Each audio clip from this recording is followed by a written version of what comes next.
अब परमात्मा हमें बताते हैं कि आप जी यहाँ इस काल कसाई के लोक में रह रहे हो, इसने आपको अपने स्वार्थवश पाल रखा है, जैसे कसाई बकरे पालता है। पुण्यात्मा, आपके ऊपर 3 गुणों का इतना जबरदस्त प्रभाव हो गया कि आप जी अपने परिवार, अपनी संपत्ति को अपना मान चुके हो, और मान चुके हो जैसे नशे में व्यक्ति चाहे कुर्डियों पर पड़ा हो गंध में, और चाहे चारपाई पे लेट रहा हो, उसको पता ही नहीं तू कहाँ है।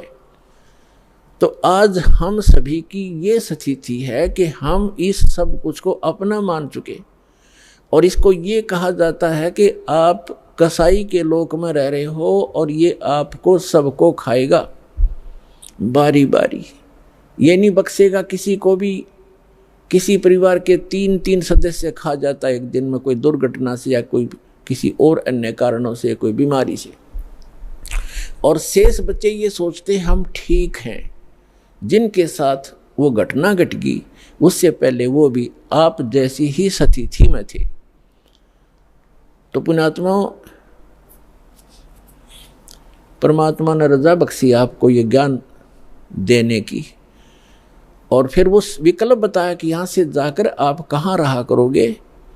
गीता अध्याय नंबर 15 के श्लोक नंबर 1 से 4 में कहा है कि उल्टा लटका हुआ संसार रूपी वृक्ष है, ऊपर को जड़ तो समझो पूर्ण परमात्मा, और नीचे को 3 गुण रूप शाखा हैं, रजगुण ब्रह्मा, सतगुण विष्णु, तम गुण शिव जी।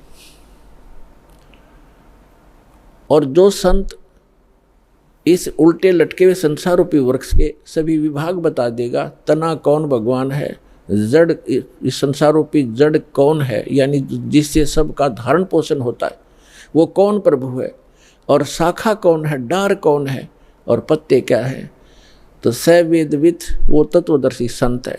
तत्वदर्शी संत की प्राप्ति के उपरांत 15वें अध्याय के 4थे श्लोक में कहा श्रीमद् भगवद गीता में, उसके पश्चात परमेश्वर के उस परम पद की खोज करनी चाहिए जहाँ जाने के बाद साधक फिर लौटकर कभी संसार में नहीं आते।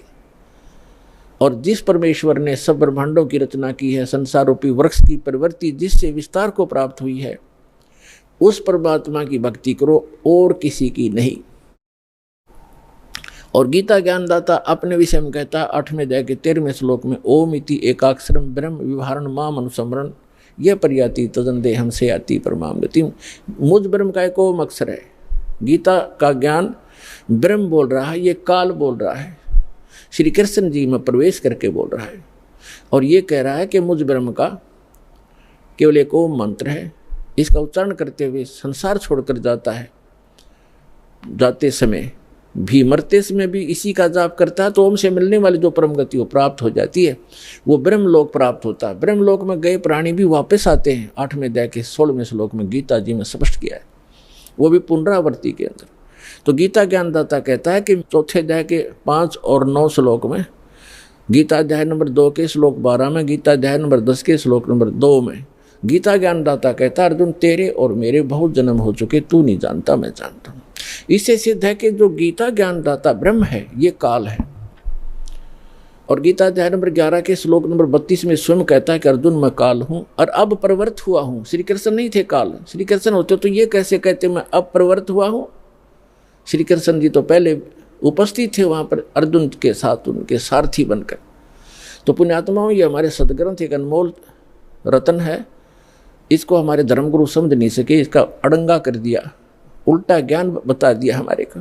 श्री कृष्ण जी को सुप्रीम पावर बता दिया, जबकि श्री कृष्ण जी तो एक ब्रह्मांड में एक सतोगुण विभाग के मंत्री समझो, और इनका पिता काल एक ब्रह्मांड में मुख्यमंत्री समझो, और ओवरऑल कंट्रोलर सभी ब्रह्मांडों का वो प्रधानमंत्री समझो, वो परम अक्षर ब्रह्म समझो,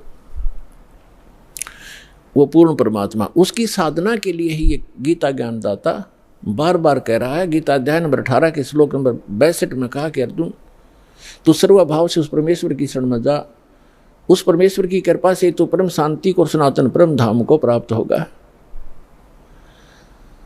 गीता अध्याय नंबर 8 के श्लोक नंबर 1 में अर्जुन ने पूछा कि हे परमात्मा, आपने जो 7वें अध्याय के 29वें श्लोक में जिस तत्ब्रह्म की जानकारी दी है कि तत्ब्रह्म को से परिचित प्राणी और सब अध्यात्म ज्ञान से परिचित और सभी कर्मों से परिचित व्यक्ति केवल जरा और मरण